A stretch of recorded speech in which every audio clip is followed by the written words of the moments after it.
think, but they can't hear us yet.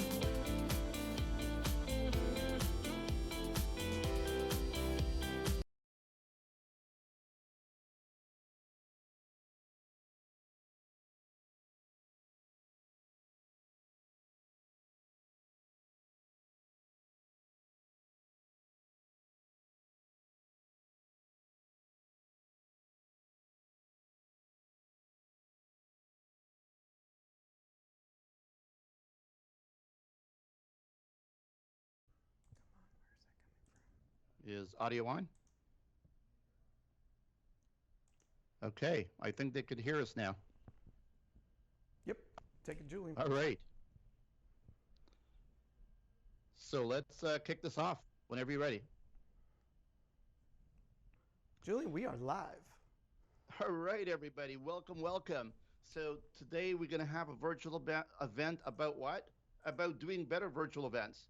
What an interesting take in that world. We've all been in virtual heaven, if you will, or hell, depending on how you look at it, for the last year and a half, so to speak. And we're going to show you how this is done better. So I'd like to first thank New Tech and JB&A for making this event free to everybody. They're going to give you behind the scenes of how this is all working together. There's three parts of this event. We're going to be talking about having a panel discussion about how it's done, it's all about. Then we're going to talk about how it works. And then we're going to talk about how do you sell this stuff from an MSP channel perspective. To kind of get this thing kicked off, I mean, virtual events obviously is here to stay, even though we're going to go back to an in-person world at some point. People are just going to want to be looking at virtual stuff more. Work from home is definitely not going away. So if that's going to be a reality, then you're definitely going to have some virtual meetings and conferences. Customers are definitely going to want to stay virtual. So you're going to have to, if you're a business, communicate with them virtually, and you got to figure that out. And in-person events are definitely going to have a live streaming component, because not everybody's going to want to rush into a hugging fest, if you will, and hang out with people. And interesting stat, by the way, for the initial live events that's been going on right now, a lot of the feedback from the attendees is saying that even though we attend live, we want to have the option of looking at the sessions on our phone from wherever we are. If we're in a hotel room, lobby, eating food or whatever, we don't necessarily want to be in the room. So that's an interesting thing. Of course, you know, virtual makes you reach a much wider audience, which is what we all want to do. And because, you know, we're in this digital first world, content is king. So creating really solid, well, professionally produced digital content, you can have a longer digital shelf life and push this out in social media. So whatever you do recording, you want to make sure that's up to speed. And, you know, of course, there's so much public streaming options available today, from YouTube to Vimeo and everything in between, that it's no longer a barrier of entry. And quality broadcasting, my prediction here, my only prediction, is quality broadcasting is going to become the next competitive advantage, because companies who do it better is going to see that quality, and that's going to give them an edge over the competition that's doing it the old ways. So with that said, this is an interesting event for us. We're excited about seeing how virtual events can be better. We're all accustomed, and of course, we're all zoomed out in crazy virtual world that we're living in. And hopefully we can make this experience better and show everybody how to do it, and MSPs how to sell this to your customers, because everybody wants it. So I'm going to kick this back over to Nick, who's going to kick us off with a little PowerPoint presentation, a short one. And then we're going to get back and we'll talk with a panel, and we'll introduce those folks at that time. See you in a couple of minutes. All right, Julian, thank you for that. Welcome, everybody. We're excited to have you. We're going to showcase a lot today. There's a lot of technology. If there's any audio problems, please stay with us. We're going to get that corrected in a moment. But let's jump into the presentation and kind of discuss why we're all here. I want to just kind of get the conversation started. Guys, if you could bring the slide deck up. All right, so here we go. So again, I thought this was kind of fun. I mean, this is to me what 2019's corporate events look like. I mean, and many of you went to these. These were big events with a speaker at the front of the room and all audience engaged and looking forward at the message and the medium of how we were presenting. Not unlike television and how we consume media, right? But in 2020, honestly, events turned into this, right? It completely changed and completely flipped to a very solo operation, to not a unified, while we were on unified communication, it wasn't unified experience because not everybody was getting the same event anymore. And you lost control over sort of what the audience was experiencing because they were seeing it different. And of course, through all of this, content is always the most key piece, right? But oftentimes in these new virtual events, the content overtakes the connection you have with your audience, right? Because the content becomes bigger than the connection to your audience, than the visual that you're seeing. And as you add more people, that even shrinks even more, right? In this Brady Bunch conversation we talk about, where everything just gets smaller and smaller the more people you add to it. That is really disconnecting our audiences from the experience of being there in person. However, with that being said, 2021 is all about the hybrid event. It's about an in-room audience and an on-screen audience, right? Bringing people together who may not be able to be at the event, but still want to be in the event, right? And bringing that audience together with, the few people who might actually get to be at the event. And so it's really about bringing it all together. So to engage the audience, though, we have to start thinking and creating like the pros. And we've got to start engaging technologies that allow us to create content like we're on TV or like we're producing TV. So utilizing the same technologies that, there's big events or the television pieces that we're watching to create. And part of that, unfortunately, means that you're going to have remote employees, but you might also have remote presenters. Right? You might have people in disparate places. And I'm actually cracking up today because that is part of what we're doing today. So we have folks in 4 cities around the country, around North America, presenting today, part of this event, right? We've got, Folsom, Toronto, Chicago, San Antonio, and one other one that you don't see, which is the person running the show is in Seattle, Washington. So we're putting this presentation together from all over North America right now, and to show it can be done.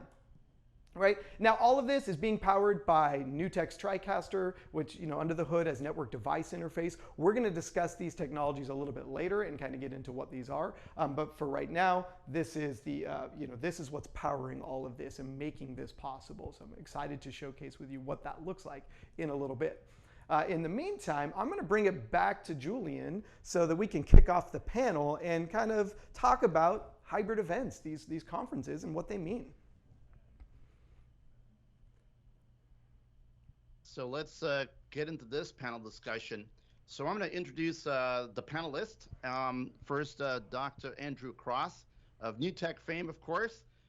He's the guy who actually shaped the whole vision for what's now the most popular video production system on the planet, this IP video production thing with the NDI stuff. So wow, I'm in presence of royalty, and he actually speaks like a royal too. So we'll figure that out.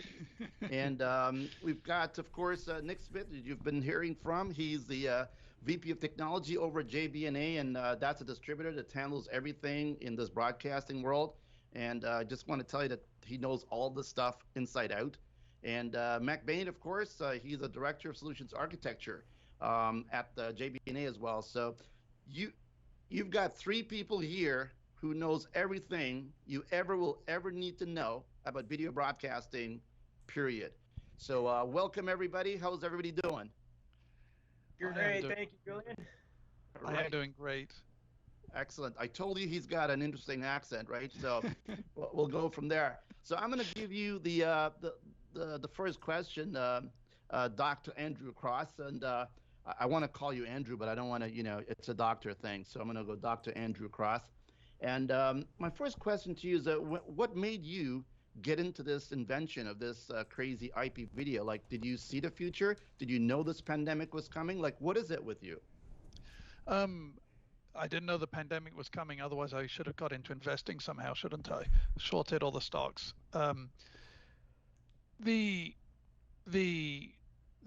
answer is quite simple. I think that video has got to be the most powerful way of communicating that humans have, and that's not just an opinion. It's evolution, isn't it? Because we have all evolved to talk to each other, see each other, visually more than anything else.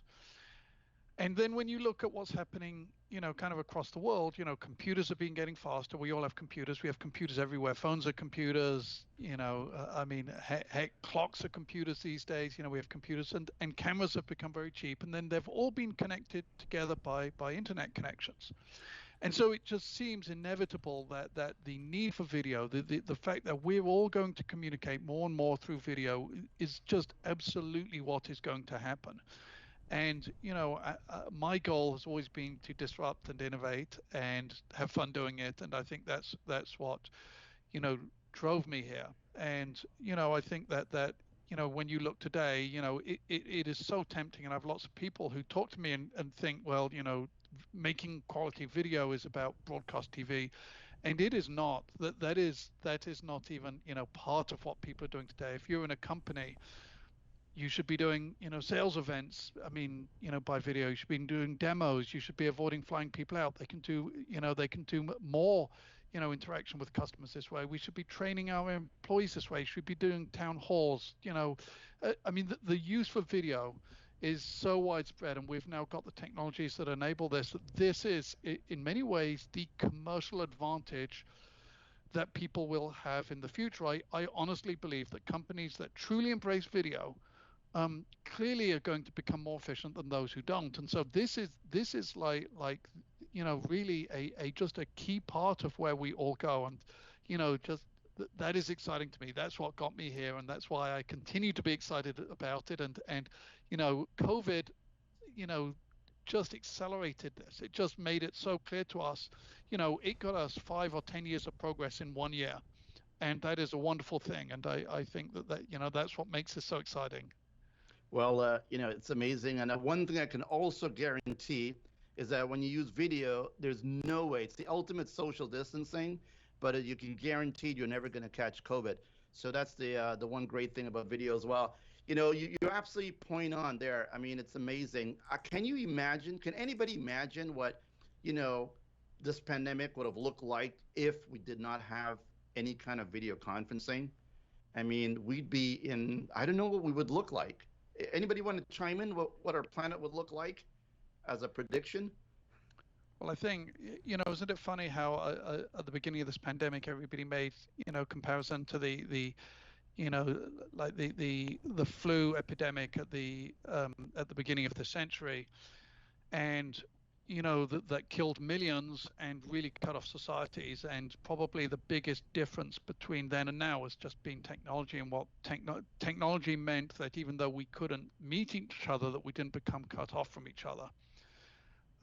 So to work out what this would have looked like, it probably would have looked like we imagined society much earlier this century. And it is video and technology that has made it be something that maybe we didn't enjoy, but that we've all made it through the other side on. Well, there's only two people going to win Nobel Prizes this year: the one who actually solved the COVID problem for vaccines, and the one who actually kept us alive and communicating. So good luck to both of you guys. It's amazing.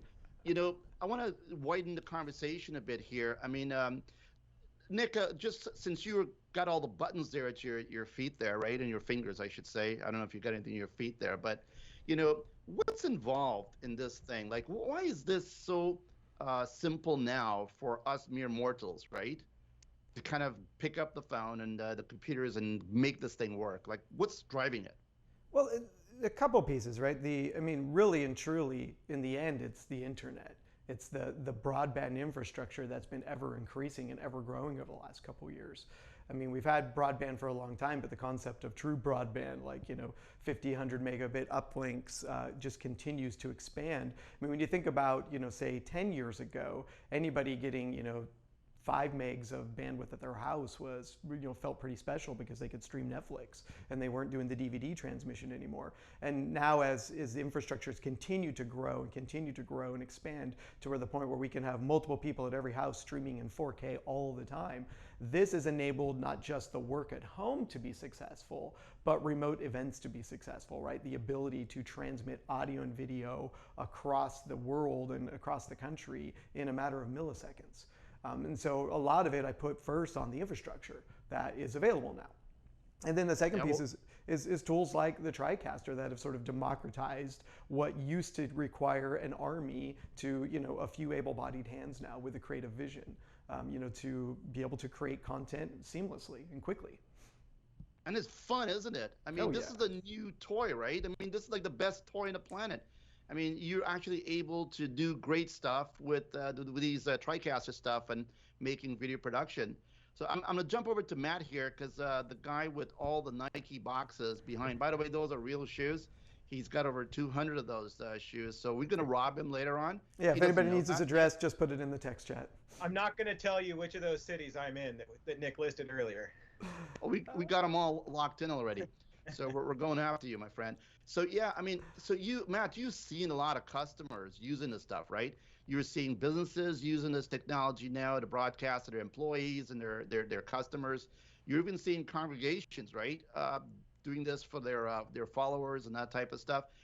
I mean, I don't even think there's a walk of life on the planet that's not business-wise and organization-wise that's not thinking about how do I reach my customers, through video. What are some of those? Maybe you can give a couple of studies of one of those points, examples, and what you're seeing. Yeah, I mean, and it kind of goes back to the point that Nick was making earlier about democratizing video production. And that's something that New Tech specifically has done really more than anybody else.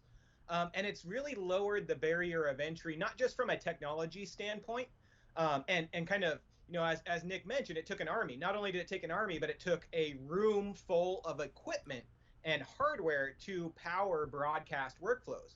But now with tools like the TriCaster, where you could have even smaller than a 2RU, unit that sits on your desk, that has the full power of a broadcast station. But, beyond just having those tools, it's more about how can somebody actually use them, right? When we're going into corporate facilities, where we do quite often, you're not coming across broadcast engineers that work for those corporate entities. It's normally IT folks or people that are somewhat tech savvy.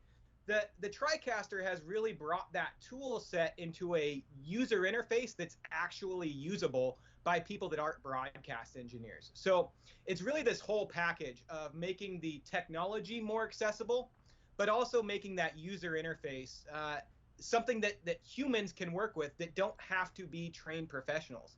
And I think that's really a key point where we're seeing businesses of all types, organizations, schools that aren't necessarily broadcast companies, but they have a need to reach an audience.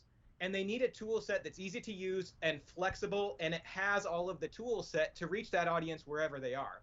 And that's what TriCaster brings to this conversation. So I think, and you keyed in on it earlier, it's the excitement. People making video and having a say in their creative process is exciting.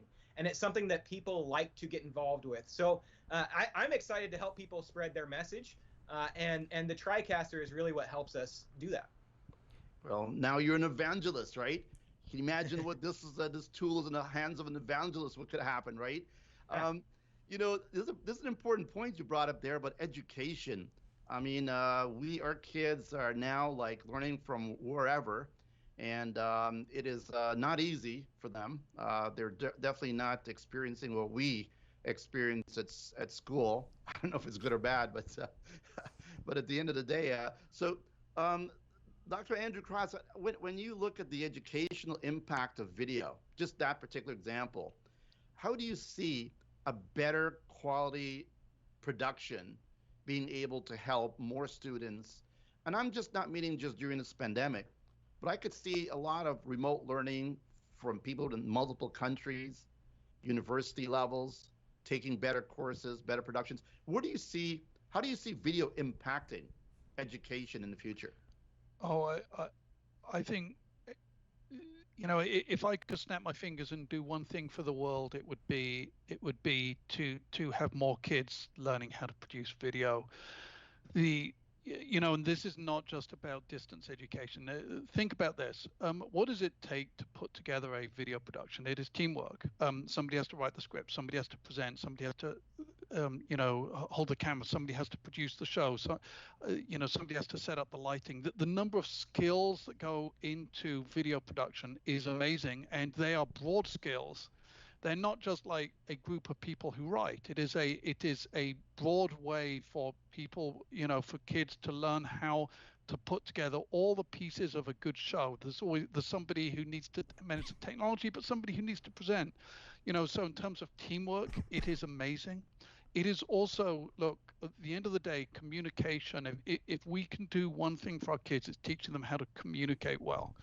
And there is no better way to do that than teach them how to do video. You learn all the skills you need for life by learning how to communicate your ideas, you're putting a team of people together. They're learning how to communicate a message, how to tell a story, and then go and engage with others. That their parents, the other kids in the schools can be part of this. So it makes them part of the community. I mean, the upsides of this are so huge. And there is a story that just still is stuck with me, because I've been involved in a bunch of education initiatives here at New Tech where we have helped schools with work with kids. And I had a teacher who had set up one of these programs, and he came to me and told me a story about a kid who was just super shy, and just used to sit on their own in the classroom. And then this kid came into the video class, and he said that the moment they shone the camera at her, she became alive and she became a different person, and she learned how to communicate, and it changed her life. And she has gone on to work at a TV station now. Gosh, that has made a difference to somebody's life. And this is something huge. We should be asking all of our schools to be teaching video. What a great skill there is. And, it teaches them so much. Well, you got my vote. It's absolutely right. I mean, so students out there, if you're listening, whoever's out there, pass this on to your kids and your students.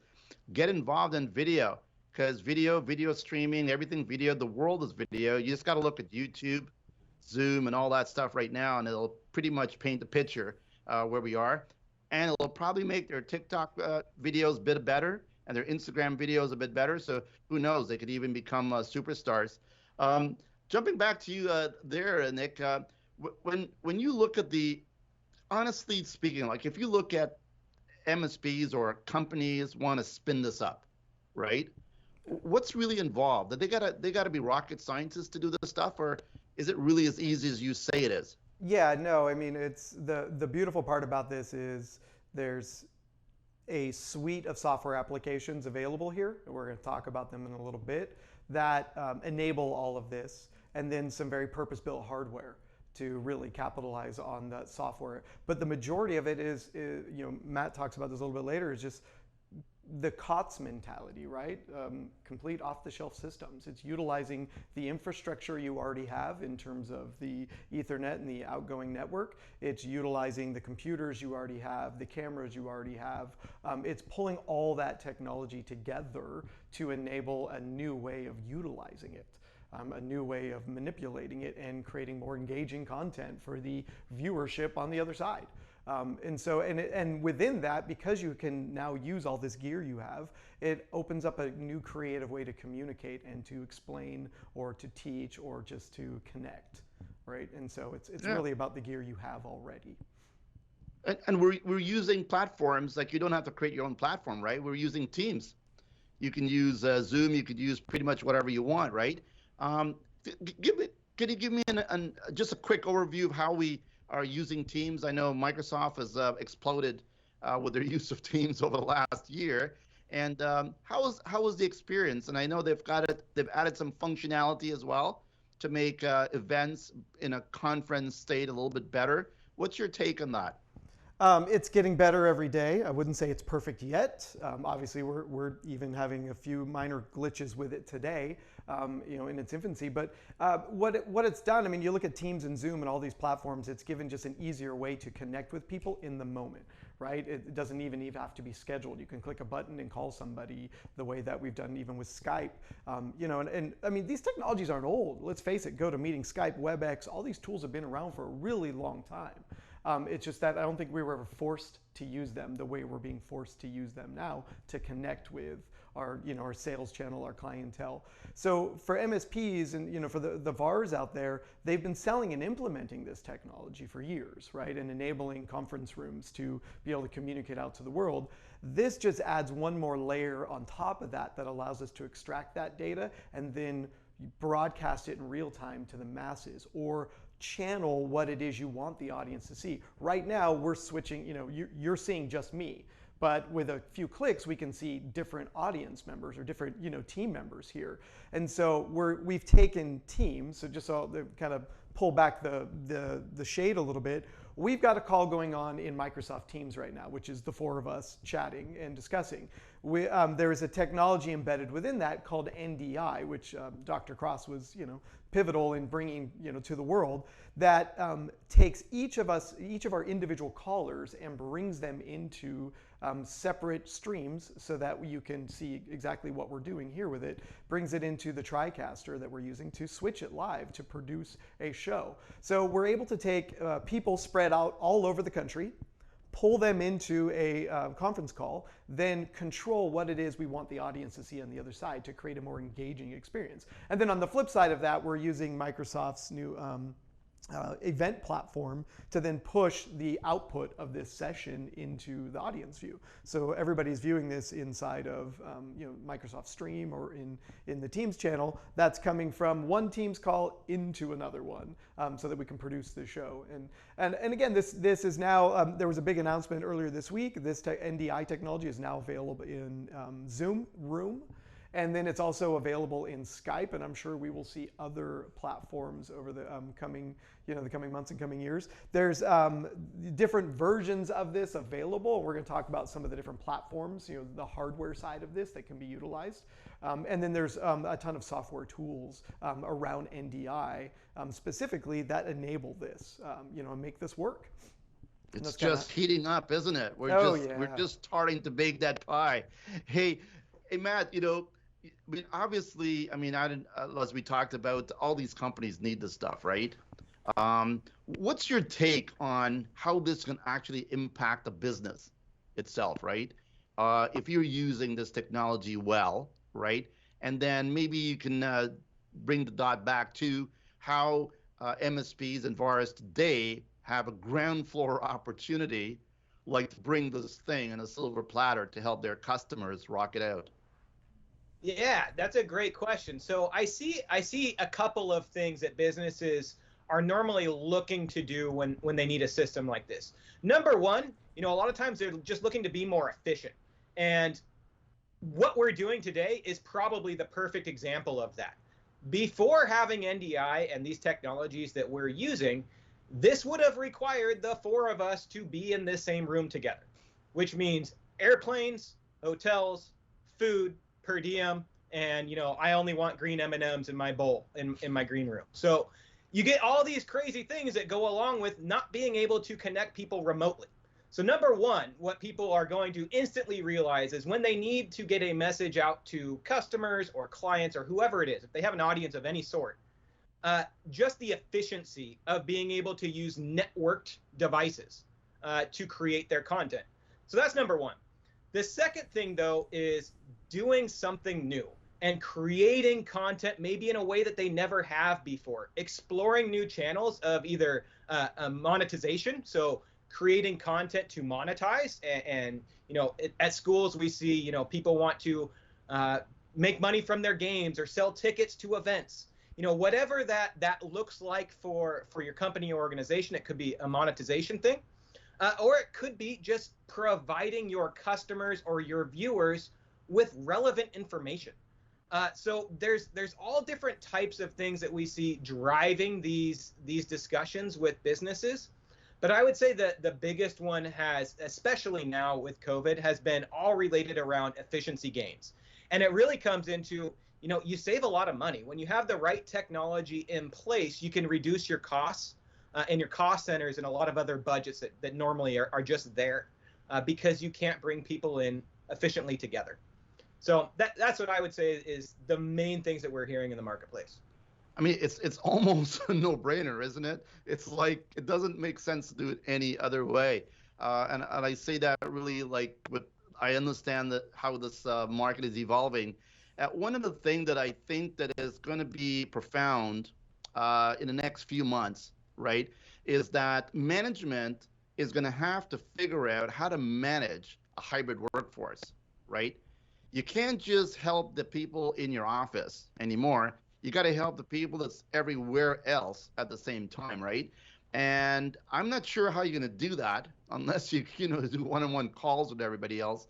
But I think the hybrid model is going to be you're having an office meeting with your team inside the office, but you're bringing in all the outside people as well and sharing video and content and all kinds of other things like whiteboarding and whatever.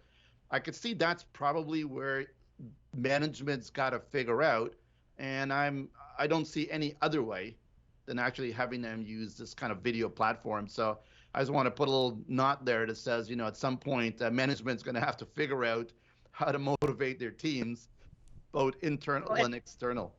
And I'll add here, as the sales guy on the call, is that, that's opportunity for all of the MSPs. Is everyone right now is dealing with a problem. And that problem is that hybrid workforce. And they need ideas of how they can start to have a clear path forward on what to do. So technologies like this really enable that conversation and give people options. And that's, I think, one of the more exciting things is that NDI doesn't force people into a workflow. It enables workflows. It enables people to move video and move audio and data around how they need to. And it doesn't really shoehorn them into a specific workflow. So for an MSP, it gives you a lot of capabilities to offer solutions to your clients, which to me is the most exciting part about it. Amazing stuff. Yeah, and I'd so, love to, Dr. Julian, Cross, if I just you, jump in there for 1 second, which is Sure. when we talk about these different clients that need that, it's amazing how many of them there are, because this isn't a problem that touches just the tech industry or just a sales-related organization. We're seeing this technology grabbed by manufacturers who are trying to show people how to use their products. We've got a construction company right now that creates the giant machinery that bulldozes properties, and they're utilizing this. We've got a large pizza manufacturer. I mean, this company that makes pizzas nationwide. Everybody's had some of their pizza. But what I'm saying is there's a massive volume. This touches every corner of our industry, of our world, our lives, right? The companies you wouldn't think, grocery stores are using this technology. Why? Because they have to communicate to their employees, right? And even to their audiences. So what I love about this is this isn't a tech industry only problem. This isn't a manufacturing only problem. This touches every corner of our lives, from every company out there, right, to the schools, to the churches, to any type of office space is now faced with this problem, right? And so when we go back to the MSPs and we say, what's the opportunity in front of you to offer this technology to your clients? There isn't a client that they can bring to the table that doesn't have an opportunity to use this, right? Even some of the smallest shops with 4 or 5 employees still has a message they have to get out to potential clients, right? And this technology can help them craft that message and make it more engaging and put it in front of them. So it's a great opportunity that really leave no stone unturned effectively, right? There's an opportunity under everyone. I got it. So Dr. Cross, just bringing this home a little bit here now, as we wrap up this first section with a few more questions. You invented this stuff, so you saw the vision, right? So obviously there's something else happening in your brain. You're seeing next 2.0, 3.0. I mean, what's in store for us in the next, I don't know, year, 2 years? What are you working on? Well, look, I think that what is in store for us as an industry or as companies is we're all going to need to produce more video. It is the medium that we're all going to need to be communicating with, and it's going to be everywhere. And we need to get good at it because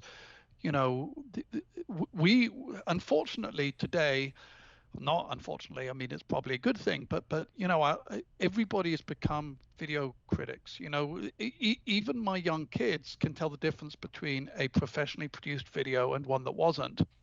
And when we think about ourselves as companies, producing video content that looks good is of course really important, because that becomes what the association with one's brand, with one's products is.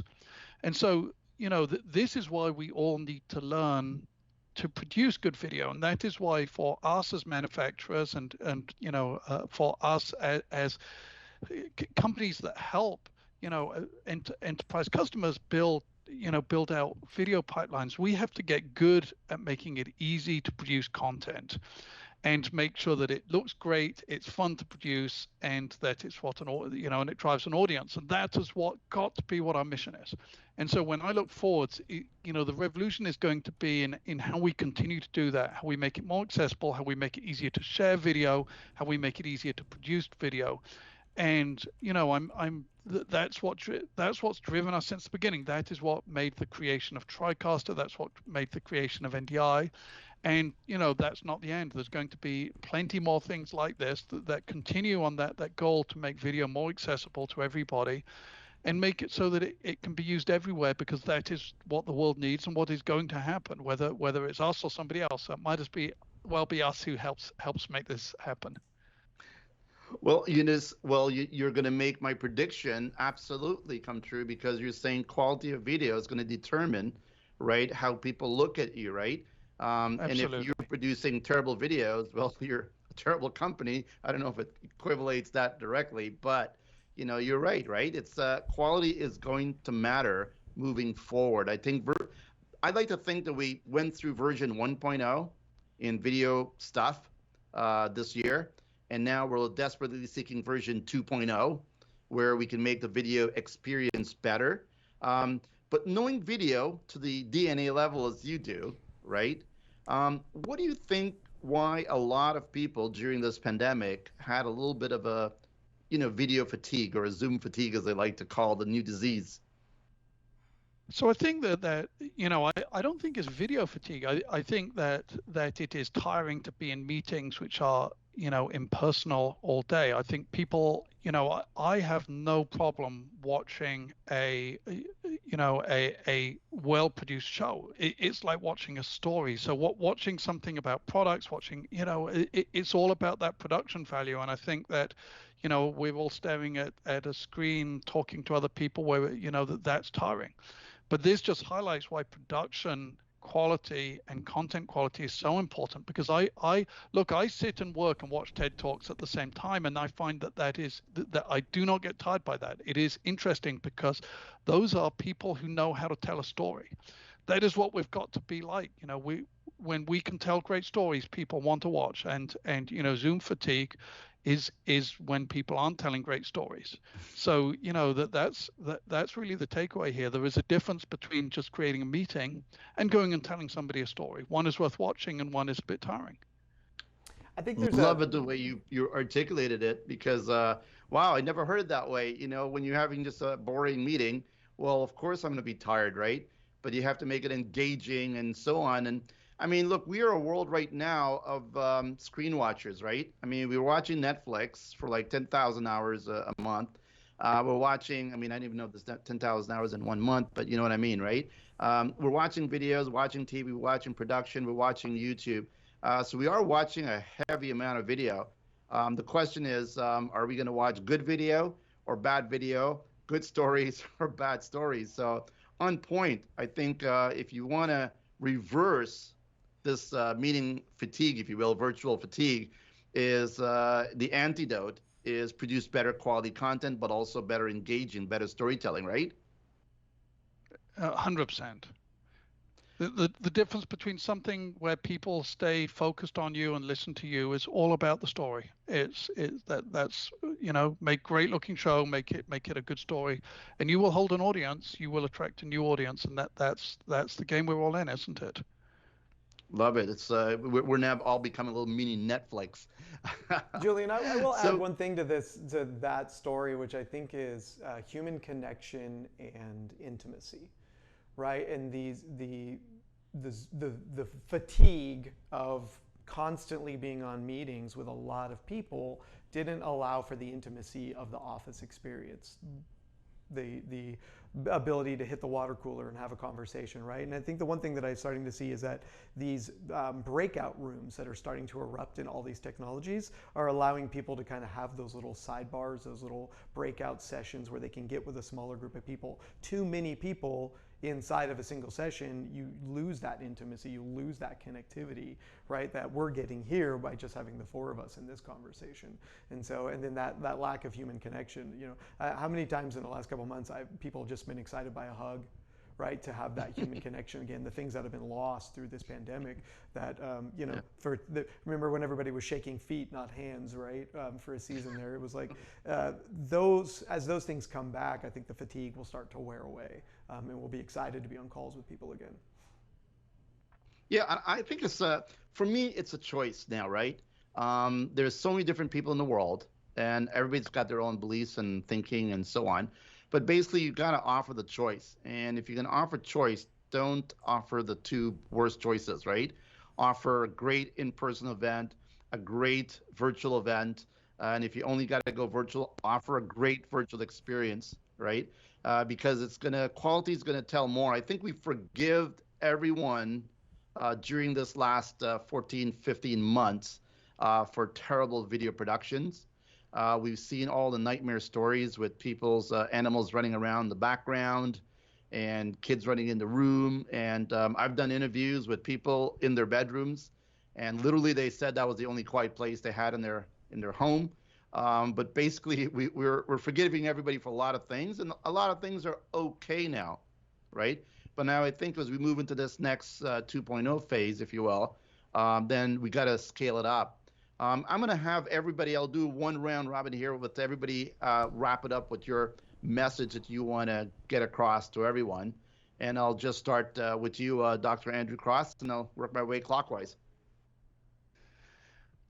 You know, I think it's just important to think about video, to get used to using video. And I would just, you know, just try it. I mean, it's fun to do. Get people involved. There's, you know, people always ask me, you know, how do you get started at this? It seems so overwhelming. And you know, the way you get started is just one day you give it a try, and you know, you'll then be hooked. And you know, you do that, have some fun, bring others in, and if you do that, you know, your day will get better, others will get better, and it's a fun thing to do. And that's why we all create the tools that we do. Great. So just do it. Matt, do you want to go next? Sure. You know, I think the most exciting thing here is for everyone, it gives you opportunity. You know, as an MSP, it gives you an opportunity to sell, but for an end user, having people remote gives you the opportunity to take a step back and reevaluate your goals.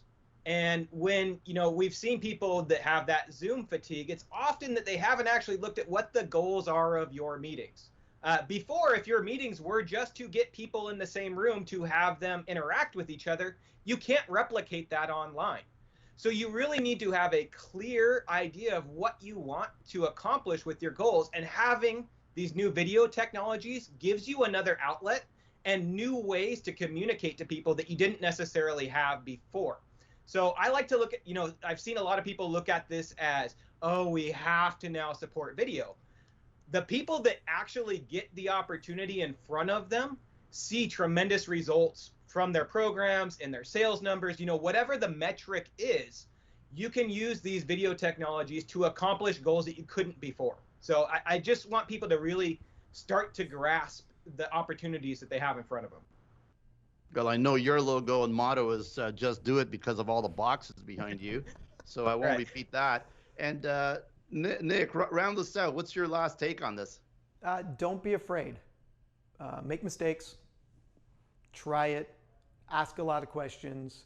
Call a lot of other people. Ask them what they're doing. But don't be afraid to just get in there, get your elbows dirty, try it, experiment.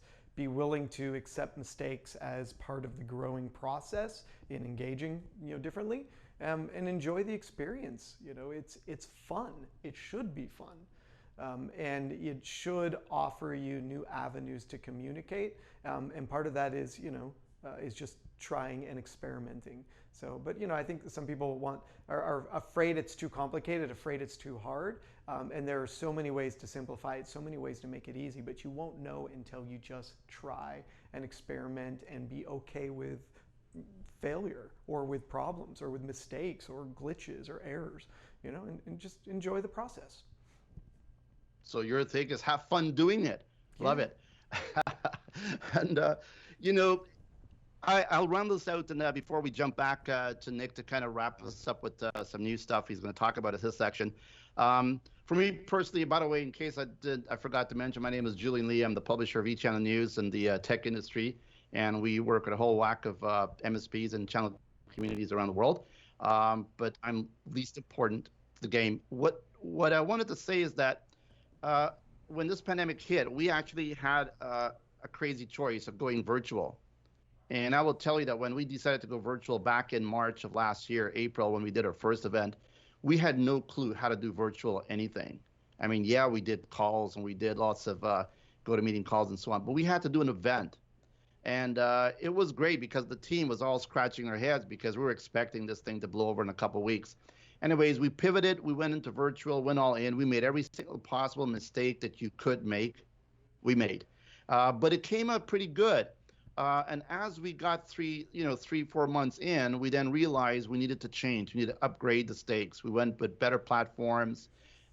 Content was king. We went to a monthly digestible event.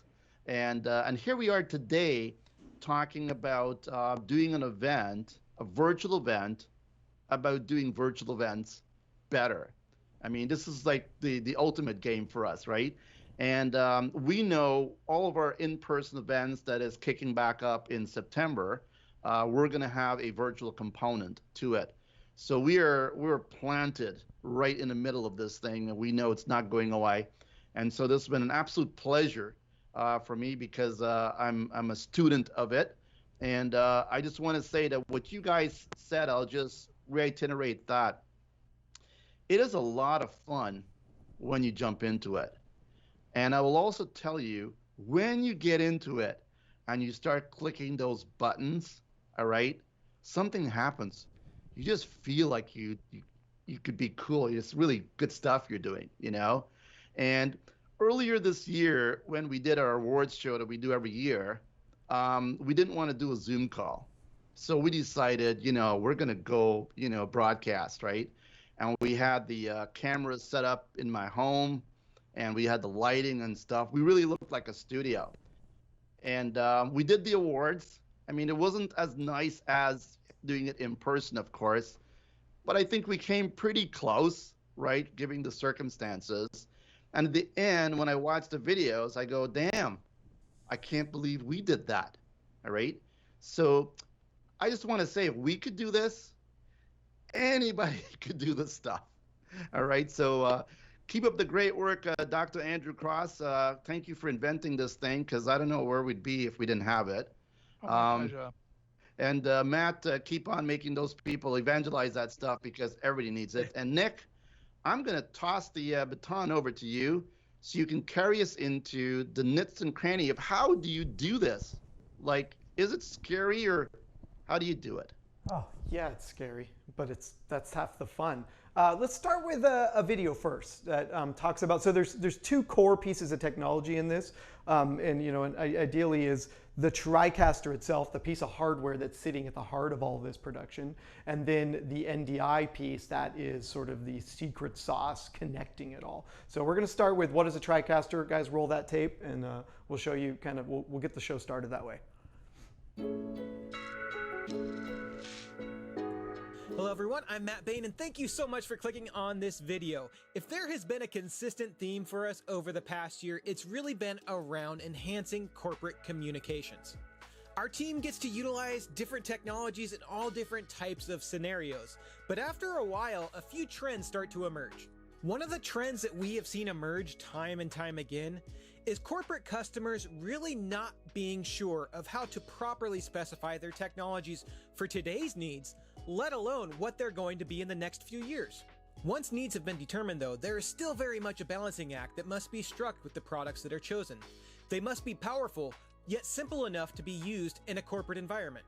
That's a tall order for anything. The TriCaster 410 Plus has proven itself again and again to be the perfect fit for corporate communication applications. Now let me explain why. Let's start at the beginning, the inputs. Modern meeting rooms generate a lot of content and utilize many different signal types. Computers for presentations, digital whiteboards, IP-based content, and more. Many of the products on the market just don't accommodate the amount and varying types of inputs as the TriCaster 410 Plus. With 8 simultaneous video inputs supporting numerous types of signals, the TriCaster 410 Plus gives you that input flexibility that you need in a corporate communications environment. Now, once you have all of your sources in, the next thing is, what do you do with them? The TriCaster 410 Plus gives you all of the artistic tools to bring your meetings to life. Transitions, graphics, effects, and more bring professionalism to your videos while having the flexibility to reach your viewers wherever they are. NewTek's NDI technology even gives you the ability to integrate the TriCaster 410 Plus directly into your video conference applications like Microsoft Teams. Having all this power might seem daunting though. Some might be intimidated by all of these features. Never fear, the available NewTek Live panel makes this system even easier to operate than it's ever been. The NewTek Live panel provides for a completely customizable, touch-friendly user interface that can be used by anyone, from a brand new volunteer to a broadcast veteran. If you're looking to improve your corporate communication strategy, reach out to JB&A and we can show you how the NewTek TriCaster 410 Plus might be the perfect solution for your needs. Thanks so much.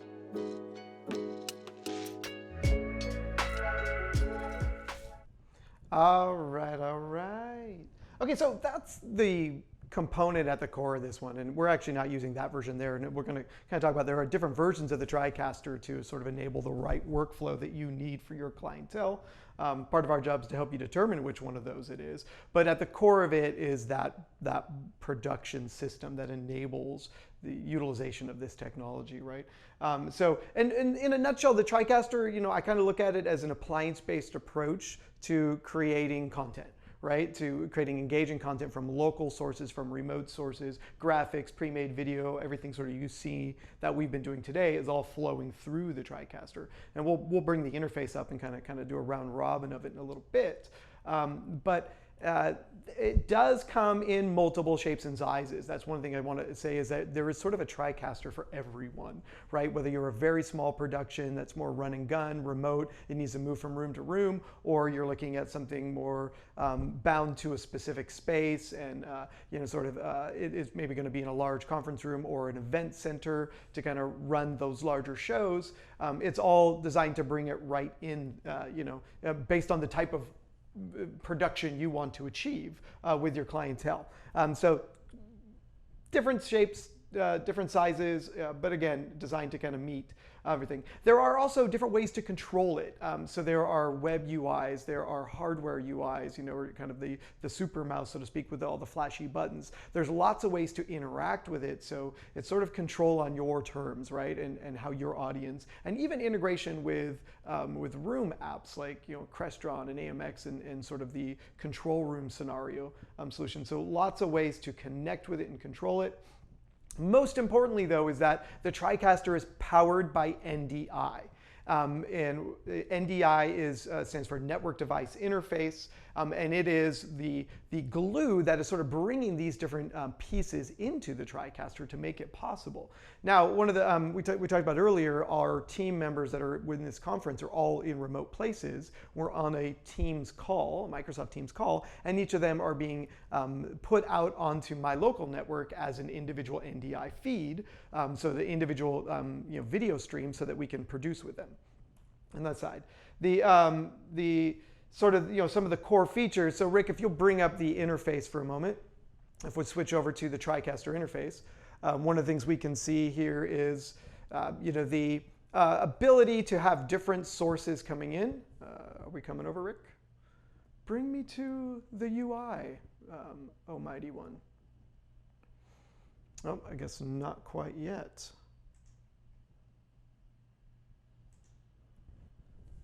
Oh, all right, we're going to come back to that. So within the UI, there's different ways to manage the content. So we can bring them all as individual streams. We've got clip players where we can play video content out. We've got graphics, so we can lay graphics like you're seeing over the screen. So those are sort of the core features inside of a production environment. Now, actually, Ricky, give me the, there we go, the TC interface. Perfect, here we go. Now, this does look like Darth Vader's bathroom, in case anybody gets that reference. There is a lot happening in this screen, but one of the things I want to bring in, there is an audio mixer, which you're seeing on the bottom of the screen.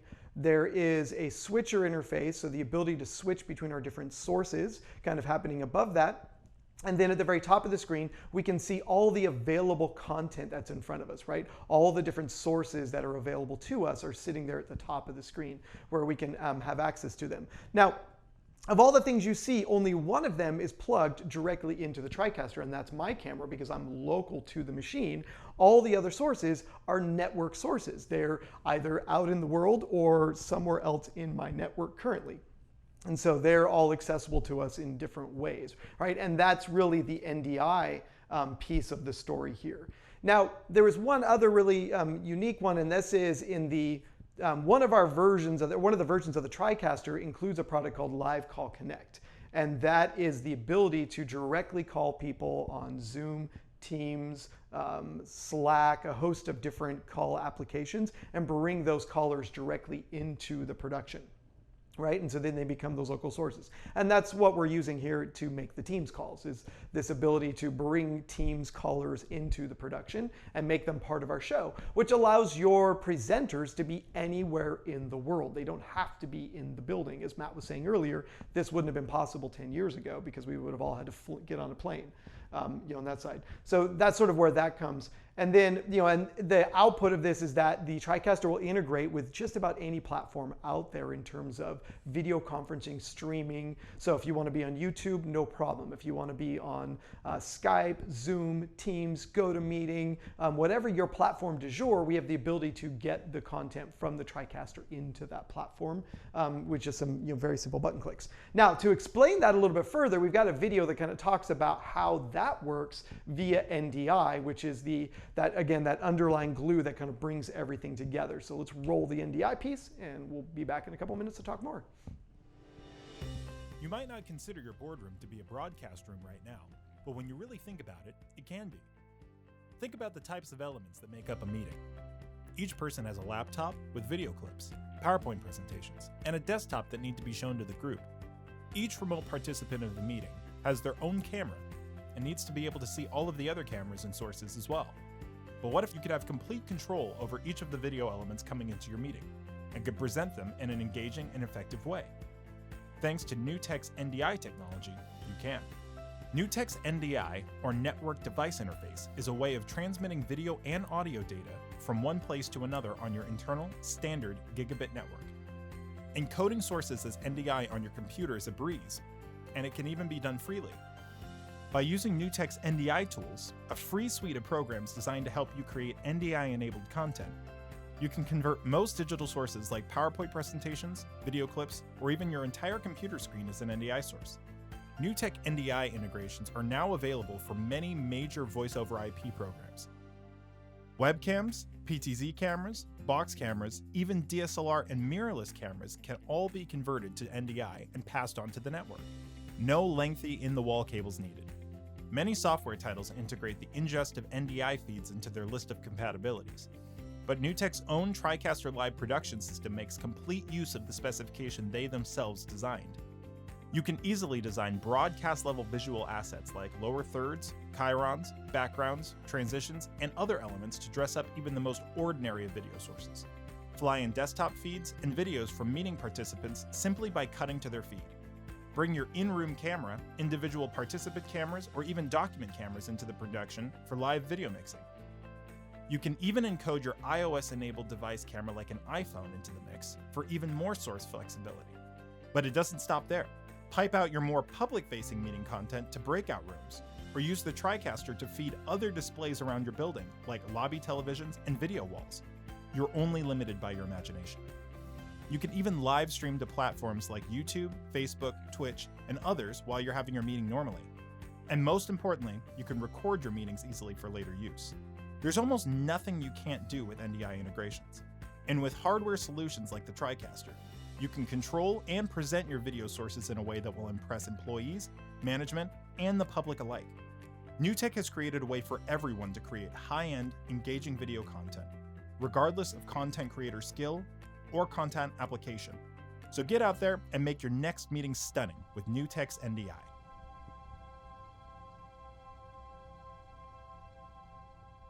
Bring me in. All right, so that's the NDI piece, sort of again, that architectural piece. Now, NDI runs on any network. It runs on any computer, Mac or PC. And there are different NDI tools that you can download for free to get started with NDI to understand how it works and what it does effectively. Guys, I'm getting myself in my ear. If you could fix that. So we're kind of bringing that story around to NDI being that glue piece that kind of allows us to utilize the story. Now, again, it's a free app. It's available on the NDI.TV website. You can download that. It is a great way to start with the technology because it's free, because it runs on anything you already own. You can download it and start to experiment with the different tools. Now, within these different tools, there are things like webcam input. This allows you to bring an NDI source into a video conference. There is Studio Monitor, which allows you to view any NDI sources on the network. And there is NDI screen capture as a way to create a feed from a computer. So case in point, my PowerPoint right now is running on a Mac, and we're using the NDI screen capture to create an NDI feed from my computer and bring it into the TriCaster as a source. So it's one of these pieces where in the past to connect a computer into a production switcher would have been required a lot of components. Now it's a free software application to enable this. Now, NDI, because it's a free app, does work with other technologies as well. So it works with a host of other products, but of course we really like how it works with the TriCaster the best. So I'm going to jump over to my local computer and show you a couple of the apps and kind of how they work. So first one up is, this is actually NDI Monitor that you're looking at right here. And I'm gonna switch. Right now I'm looking at another computer that we're hosting the Teams call on. But we can sort of see that one. But as you can see, when I open this up, I can see all of my NDI apps that are available here. I can, or my NDI sources, and I can even switch to those sources. And if it's something like a camera, I can control that source and be able to pan around within it. This one's got a little focus issue currently. There we go. There's one of our labs there where we're playing with toys. So we've got this ability to, utilize NDI in a host of ways. Now, this is a camera that has NDI built into it, so I'm able to take control of that camera from anywhere on my network. And if I want to see, here is my presentation that's coming off my computer right now. We can see where that is. In fact, we can even tell that it's currently on air. So lots of flexibility here to kind of view all the different sources. And here, let's go one step even further. Here is the TriCaster that we're producing in the show in. Now, within NDI's monitor and scan converter feature set is a feature called KVM, which is our ability to control our remote sources. So, I can actually mess up the show here and that was fun. I just muted my own mic, not something you want to do on air. This is why you should never give control to the presenter, the actual TriCaster, right? So a lot of fun, a lot of usability, but this core technology here is what we're utilizing to bring all this content from around the environment in and out of the system. Now, in addition to that, we're using the virtual input, so this ability to bring our NDI source into another Teams call and broadcast that to the world. And that's where that that piece is coming from. So that is NDI. And again, NDI is a free tool. It's available. You should download it today, play with it, get to know it, use it. I think you'll find that you can have a lot of fun with it. And there's lots of different, as we can see from a plugin standpoint, plugins for VLC, plugins for Adobe applications. There's all these different tools that, and a few of them are releasing here this month with the release of NDI 5, which is sort of the 5th generation of that product. So kind of to bring it all together, while it does look a little daunting from the outside, we're going to pivot over to Matt a little bit here and talk about how we, JB&A, help support you, the MSPs, the VARs, the resellers of the country, engage your clients and present this technology to them. So Matt, I'm going to bring you into this now and say, Guys, go ahead and bring up the PowerPoint again. And let's drop Matt inside of that. Watch this. We're going to switch. I'm going to disappear on this, guys, and Matt's going to replace me. Or we're just going to go that way. So Matt, why should we be offering this to why should the people on this call offer this to their clients?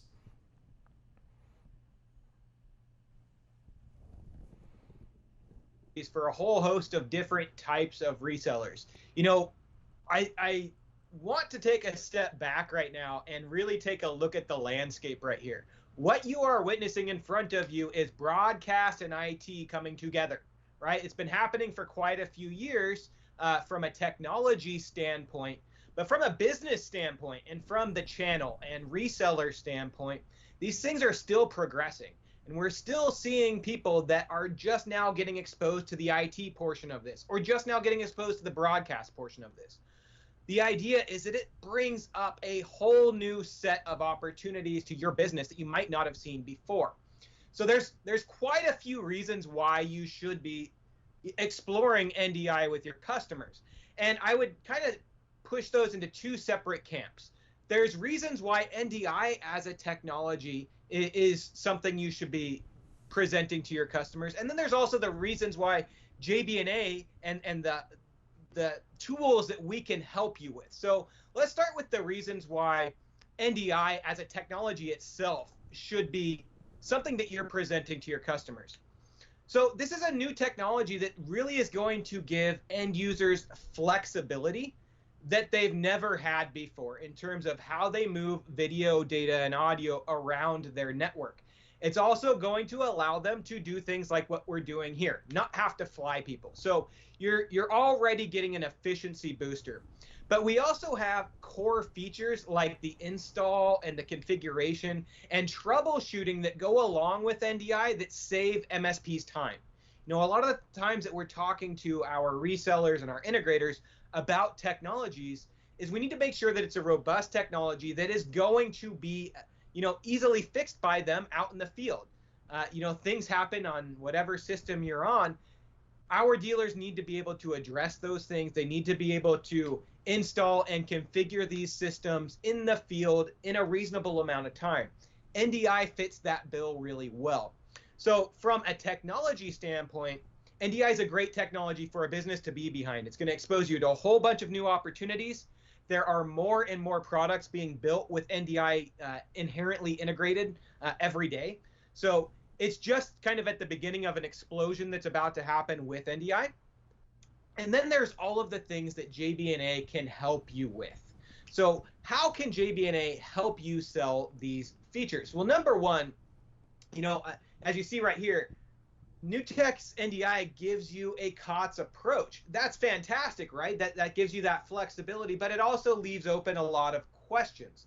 And that's where JB&A can step in and help you. We are a distributor. We do not sell directly to end users.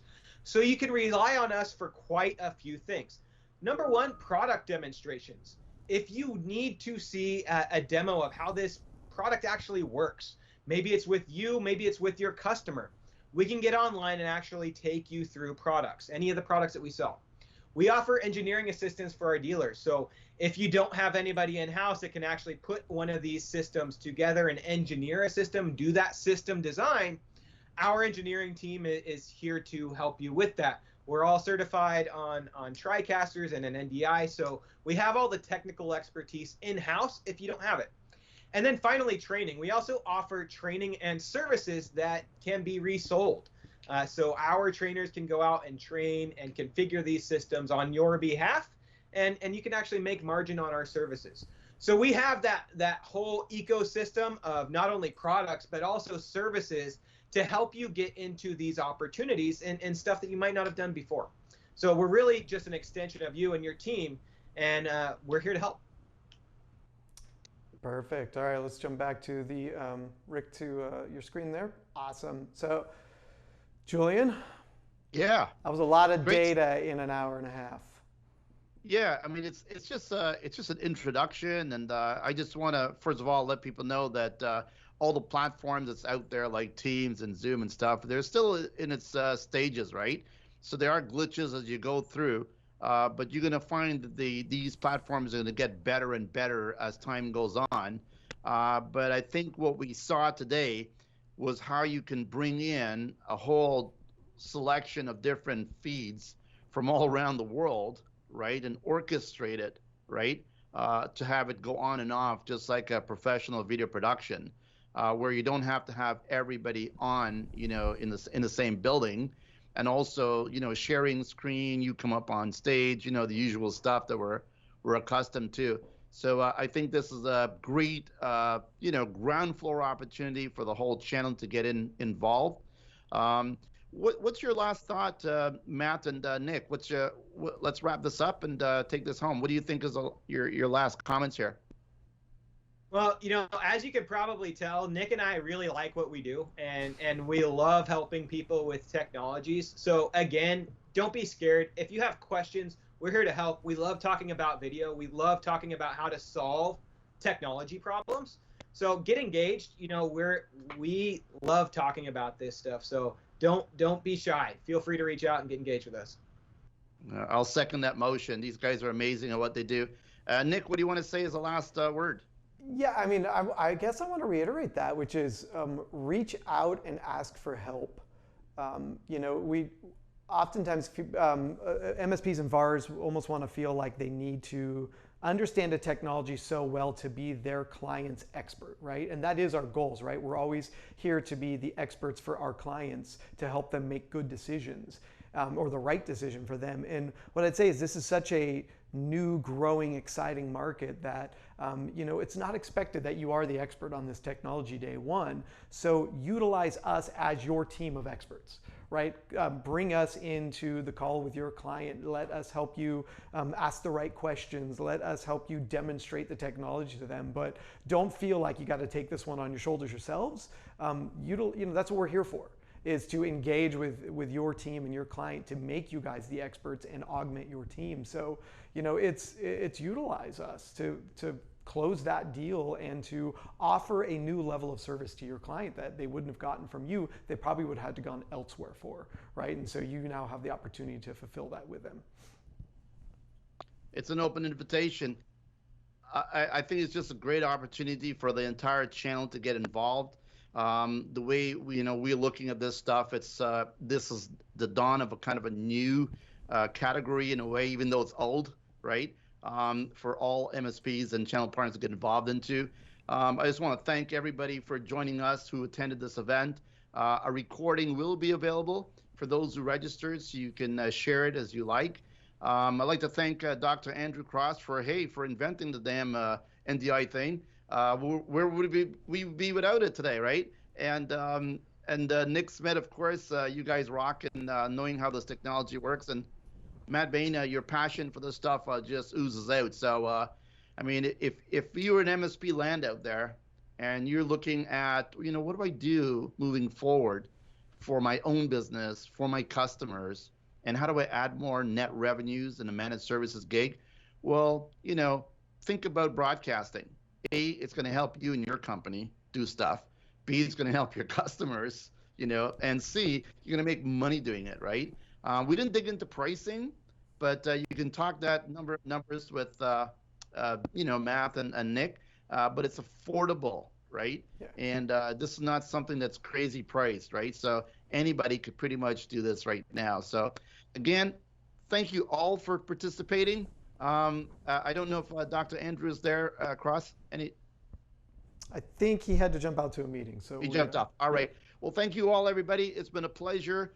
Recording will be available, and good luck to adding this to your portfolio. Cheers. Thank you, Julian.